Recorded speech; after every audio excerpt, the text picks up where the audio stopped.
Qual é a finalidade última do homem? O Catecismo Maior de Westminster declara que é glorificar a Deus e ter prazer nele eternamente.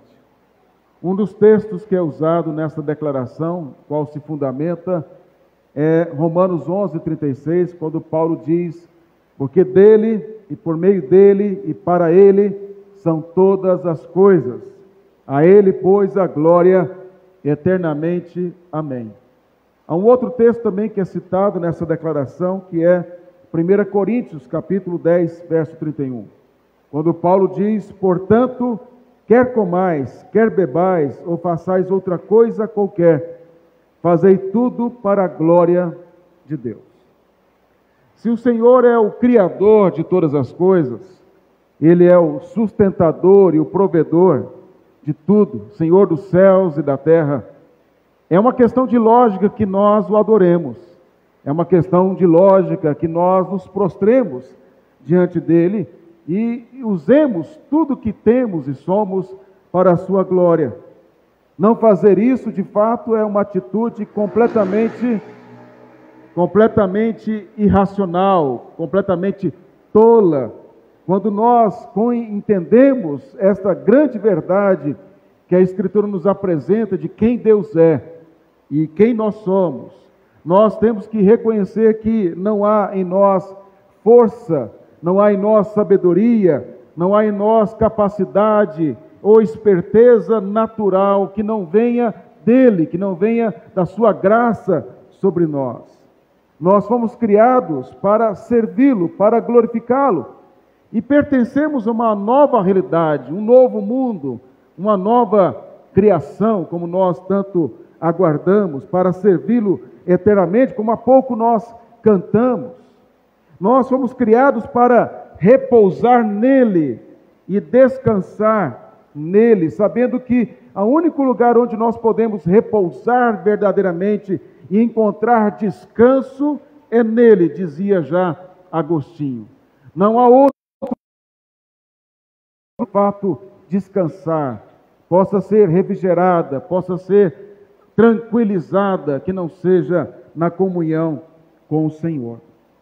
Quando nós buscamos glória para nós, buscar glória, como tenho mostrado, é um peso muito grande. Satisfação nele, termos gratidão a ele e louvarmos a ele com tudo que nós somos.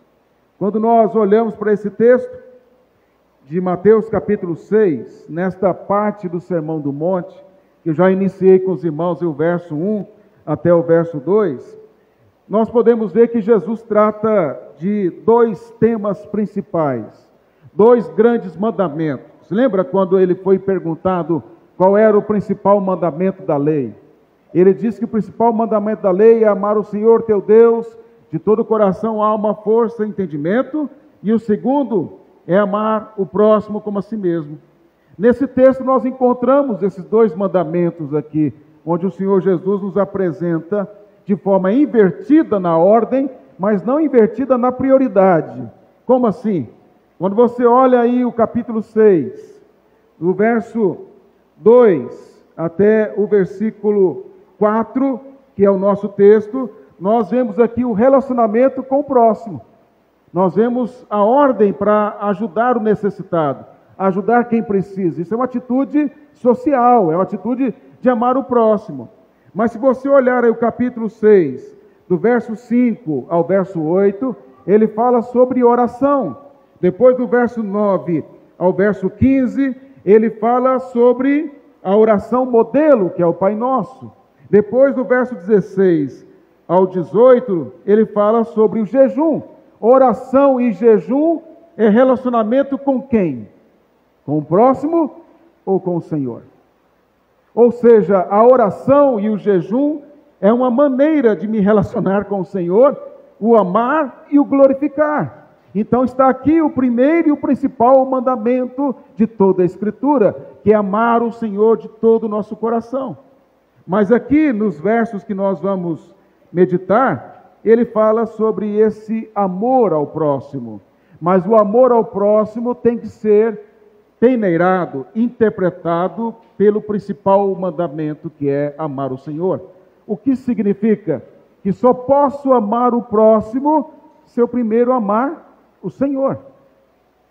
E aí então, quando nós olhamos para essa passagem, nós vemos aqui que o Senhor Jesus mostra como esse pobre de espírito que somos nós, podemos demonstrar amor para com aquele que necessita do pão. E eu quero explicar o que eu quero afirmar com isso.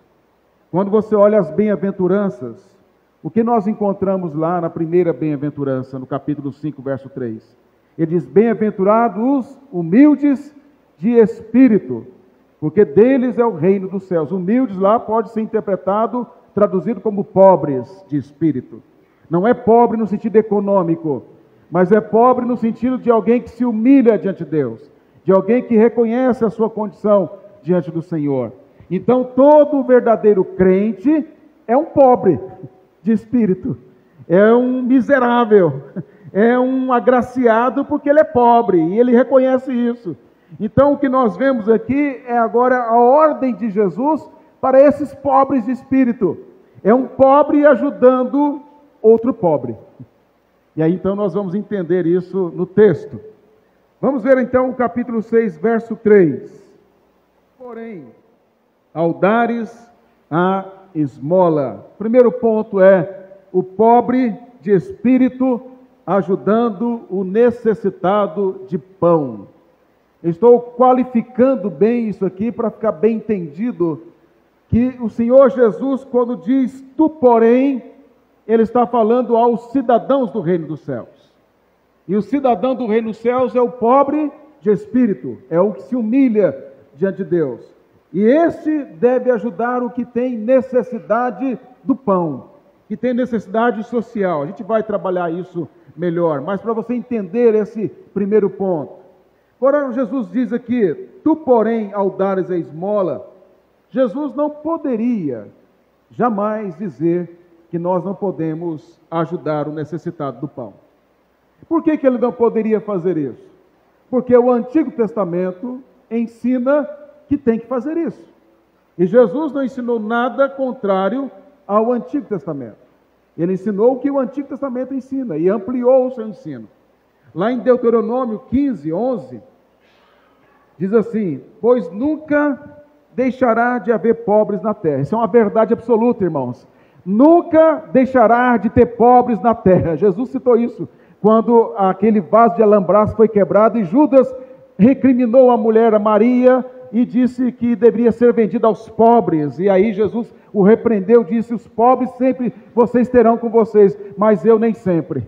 Então esta é uma verdade absoluta, sempre teremos pobres na terra. Isso é uma verdade depois da queda. Não adianta pensar que virá um governo que vai resolver os problemas do mundo, sociais, e não haverá mais pobreza. Isso é mentira. Nunca deixará de ter pobres na terra até que Jesus venha. Mas esse fato de ter sempre pobres na terra não quer dizer que devemos nos acomodar diante disso. O texto diz o seguinte, por isso, por sempre haverá pobres na terra, eu te ordeno, livremente, voluntariamente, abrirás a mão para o teu irmão, para o necessitado, para o pobre da tua terra. Veja, Deuteronômio diz que você deve livremente, voluntariamente, ajudar o que necessita do pão. Então, quando Jesus fala, tu, porém, ao dares a esmola, ele está dizendo que somos nós que devemos dar a esmola. O tu aqui não são os fariseus, os escribas. Ele falou sobre eles no verso 2, não falou? Os fariseus e escribas são os hipócritas. Eles davam esmola, mas eles davam a esmola para ser visto pelos homens, para tocarem trombetas para eles, para serem aplaudidos. Mas agora, no verso 3, há uma conjunção aí, porém. Agora, vocês, cidadãos do reino, vocês devem dar a esmola. Mas, esse porém aí, ele quer então mostrar como nós devemos dar esta esmola. Quais são os critérios para se fazer isso?